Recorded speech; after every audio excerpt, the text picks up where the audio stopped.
Kabiru, Kabiru, aka kwanan nan kana yawan tagumi, lafiya kam? Bari kawai, na yi kwata-kwata na bi na shiga tun. Yarinyar nan Rukayya ta bi ta sa min ciwon kai. Kullum shi ita damuwanta Shamsu, Shamsu, Shamsu. Ni kuma na rasa yadda zan yi da yarinyar nan, yadda zan yi raba. Kuma? Ta yaya za ka shiga tsakanin masoya? Ni ne ma ai ya kamata in shiga tsakanin su. Rukayya fa kanuwa ta ce kar ka manta. Dole ne abin da na zana mata shi za ta bi. Ko ba haka ba mamman? To yanzu kana ganin idan ka shiga tsakanin su ka raba su kana da wanda za ka bata ne? Ni nake da wanda zan bata mana. Ba ga ka ba? Kai? Ni kuma? Kai mana. Ha, Kabiru.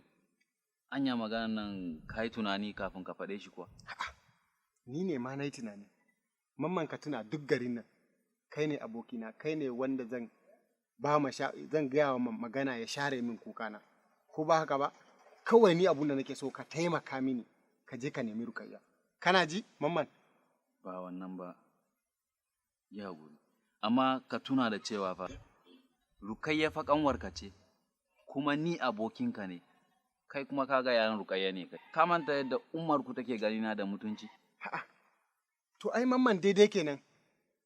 Da wannan daman ne za mu yi amfani da shi ka je ka auri Rukayya.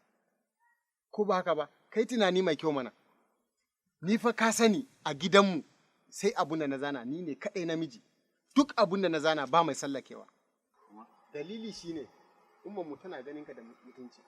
Ba yanda za a yi in je in ɗauko wani a waje na daban in kawo shi in ba kai ba. Don haka ni abun da nake so ka kwantar da hankalinka.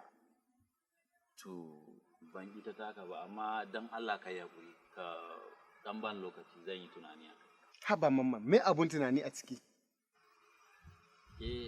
Tunani zan yi tunani dai zan gaya ma kawai ka dan ban lokaci.